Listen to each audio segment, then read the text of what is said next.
Tergeletak di pinggir jalan terus? Jadi di situ udah ada beberapa orang, kurang lebih 10 orang pengguna jalan berhenti, cuman dia nggak turun dari sepeda motornya. Dan saya menanyakan, Pak ini kenapa? Nggak tahu Pak, tahu tergeletak tapi kecelakaan kali Pak. Nah saya turun motor di pinggir, saya langsung menuju ke nolong yang laki. Oke. Nolong yang laki, dia udah terlungkup di pinggir jalan antara perbatasan desa Kepompongan dan desa Kecomberan.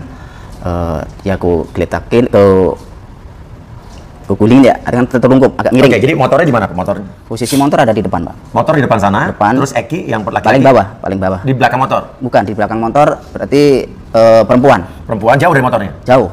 Jauh dari motornya. Terus habis itu belakangnya ada pokoknya yang ini yang laki, ini yang perempuan, depannya motor. Ya. Jauh, jaraknya berapa lama? Jauh gitu. Ingat saya kurang lebih antara 2-3 meteran lah, Om. Antara Oke, nanti kita bisa jembatan Pak ya, kita bisa rekonstruksi ya. Oke. Dan pada saat nolong yang laki itu bergerak apa masih ada napas atau gimana, Pak? Waktu itu udah nggak bergerak. Aku ingat paling, wah ini udah meninggal. Batin saya sendiri, cuman saya nggak bilang, oh ini udah meninggal. Orang batin Pak, perasaan Bapak. Wah ini udah meninggal. Langsung karena saya mendengarkan si korban perempuan itu tolong, aduh, tolong gitu. Tolong adu. Iya, aduh, tolong gitu. Langsung saya menuju ke perempuan. Masih hidup berarti yang perempuan? Masih, Pak, masih hidup? Masih. Jadi saya langsung fokus ke perempuan itu, Pak. Terus Bapak ke sana, dia masih melek apa merem apa gimana? Karena mukanya itu waktu itu penuh darah, Pak. Mukanya? Ya, lebam-lebam hitam. Oke. Dua-duanya juga. Si Ekinya apalagi yang lakinya, sini udah keluarin darah, sini darah. Pinanya juga. Sekarang ya namanya, dulu nggak tahu namanya pina ya. Iya. Sini ngeluarin darah. Jadi semua tuh udah kita ngelihat juga ngeri, Pak. Waktu 2016 itu emang kita ngelihat udah ngeri. Halo kawan, bismillahirrahmanirrahim. Assalamualaikum warahmatullahi wabarakatuh.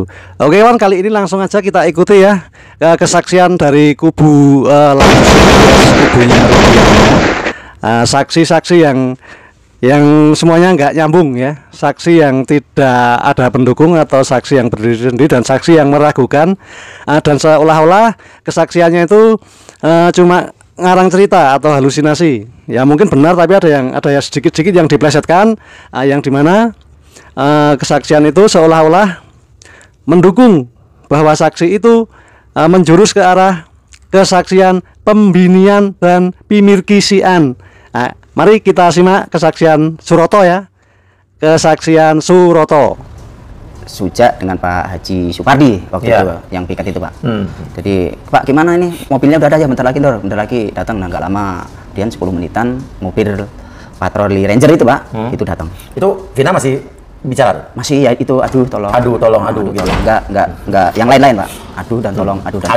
Oke, terus? Dan seterusnya, terus nggak lama. Kondisinya, sorry maaf saya potong. Kondisinya pada itu pakaiannya gimana?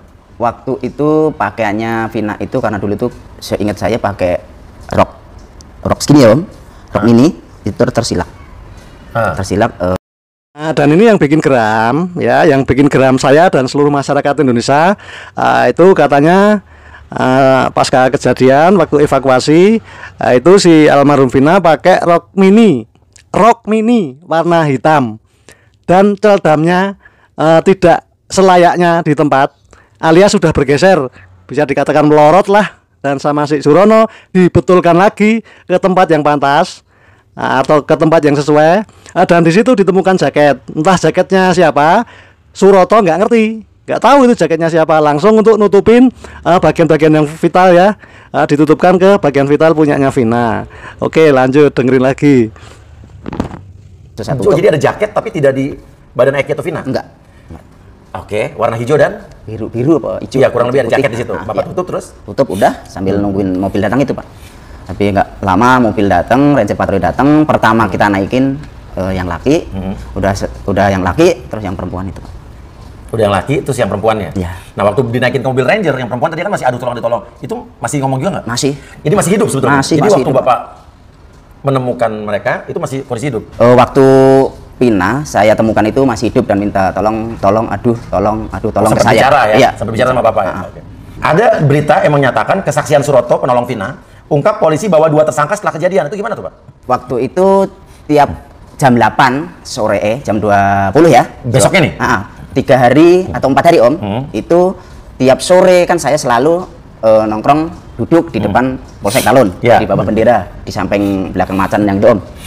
Nah itu ada anggota Polres Kota datang 2 mobil, itu juga nggak langsung mendekatin saya, langsung masuk ke ruang SPK ya, ruang penjagaan, ngobrol apa, nah itu terus keluar lagi, saya diajak dengan anggota Polsek Talun itu langsung menuju ke lokasi kejadian, kejadian 2 korban itu. Nah dia turun, tapi tersangka waktu itu nggak turun, cuma nunjukin di sini gitu Pak. Jadi kayak rekonstruksi itu ya? Ya. Nah sesudah itu meluncurlah ke SMP 11 yang katanya waktu itu si tempat penyiksaan, tempat eksekusi katanya tempat ya. eksekusi di sana. Nah saya menanyakan, Om kita udah selesai kan nunjukin tempat saya penemuan korban dulu, itu sekalian tanggung kata polisi. Ngikut Pak. Bapak ikut tuh? Ngikut ke sana, nyampe sana mobil anggota Polres Kota itu langsung masuk dua-duanya ke gang. Masuk dua-duanya, nah mobil patroli berhentilah di pinggir jalan. Depan SMP 11 ya? Betul. Nah situ saya ngikut sama anggota polisi itu, cuman agak jauh karena posisi itu tuh gelap Om. Dulu cuma disorotin pakai HP gitu, lampu HP gitu zaman 2016 tuh. Nah di situ saya mendengarkan kamu pukul pakai apa? Gitu. Lihat dua orang itu udah turun di borgol. Bapak ingat nggak siapa 2 orang itu? Nggak ingat Pak. Itu pun juga nggak kelihatan, gelap. Tapi itu jam 9 atau jamnya nggak ingat Pak. Pokoknya jam 9 masih sore. Malam berarti ya? Dia udah selesai, yang itu pulang langsung ke Polresta Kota barangkali Pak, saya nggak tahu, dan kita sama anggota itu langsung balik lagi pulang ke Polsek lagi Pak. Oke. Dan waktu Bapak ke sana juga saya ada artikel bilang detik-detik Suroto temukan Vina Cirebon, kaki dan tangannya patah. Benar Pak? Tangan yang kanan Pak kalau nggak salah. Tangan siapa? Vina. Kanan Vina sama sini Pak. Kaki belah kanan tuh meluak kayak kena tebakan saya dulu kan kecelakaan Pak. Kena besi atau kena step motor kayak gitu Pak. Tebakan saya dulu karena saya dulu juga nggak tahu kalau itu tuh korban yang diisukan kayak sekarang ini katanya pembunuhan gitu. Kecelakaan aja Pak gitu. Iya. Itu Pak yang saya lihat. Oke Pak. Cerita saksi Suroto tolong Vina dan Eki tergeletak di flyover, motor korban tak rusak. Maksudnya tak rusak itu gimana Pak? Jadi motor itu saya pinggirin masih jalan. Jalan tuh? Saya dorong tuh masih dipinggirin, jadi nggak kayak motor rusak. Kadang-kadang kan yang habis kecelakaan udah nggak bisa jalan. Oh ini benar-benar masih rodanya muter? Masih jalan, masih muter. Tapi ada besetnya nggak baretnya? Waktu itu Pak, 2016 itu di trotoar itu ada bekas saretan gitu. Oh ada saretan bekas saretan kayak bekas jatuh gitu. Ya. Cuman sekarang kan nggak kelihatan karena udah lama. Ya di motornya Bapak nggak merhatiin? Lanjut untuk posisi motor, kata saksi kunci Suroto. Suroto mengatakan masalah motor ya, motornya itu masih utuh dan masih layak dinaiki, masih bisa dinaiki. Katanya motor itu terlempar dan di aspal itu ada bekas baretan. Ya itu masuk akal ya. Itu masuk akal karena kalau motor terlempar itu tidak menimbulkan benturan, hanya menimbulkan goresan di aspal. Mungkin two stepnya ya yang nggak seruk ke aspal, jadi cuma two stepnya aja yang agak kegores dikit, sama bagian bodi motor agak kegores. Itu wajar karena motornya itu yang diselamatkan oleh Allah Subhanahu wa Ta'ala, dan yang naik motor itu nyawanya diambil oleh Allah Subhanahu wa Ta'ala. Mungkin kehendak Allah seperti itu. Oke kawan, lanjut. Di motornya masih bagus, gak ada yang pecah. Iya, maksudnya ada berat nggak beset? Enggak tahu apa? Nggak nyampe ke situ. Oke. Nah, keyakinan Bapak Suroto, ini Pak, keyakinan Bapak Suroto ya, tanpa sekarang kita berpikir bahwa ini berita yang beredar sekarang, itu kecelakaan apa pembunuhan, Saudara? Keyakinan Bapak sendiri pribadi? Menurut saya kalau kecelakaan jauh ya. Jauh dari kecelakaan? Jauh dari kecelakaan. Kalau menurut saya Om. Ya, menurut Bapak ya, insting Bapak ya? Menurut saya itu jauh dari kecelakaan ya. Itu kayaknya skenario lah, kayaknya pembuangan di wilayah saya, tempat pembuangan ya korban kejahatan. Ya, itu. Pertanyaannya lagi Pak, ini kan bilangnya bukan cuma pembunuhan, katanya pemerkosaan. Waktu Bapak ketemu Vina itu menurut Bapak kira-kira ada nggak gejala-gejala bahwa ini diperkosa? Nggak tahu Pak. Nggak merhatiin? Nah ini yang lebih bikin ketawa lagi, kesankan ini katanya Suroto berpendapat bahwa itu motifnya apa? Katanya motifnya itu bukan kecelakaan, tapi motifnya itu adalah pembinihan berencana. Jadi pembinihan berencana yang sudah diskenariokan dan di TKP itu hanyalah tempat untuk pembuangan. untuk pembuangan dua sejoli yang kena musibah itu ya.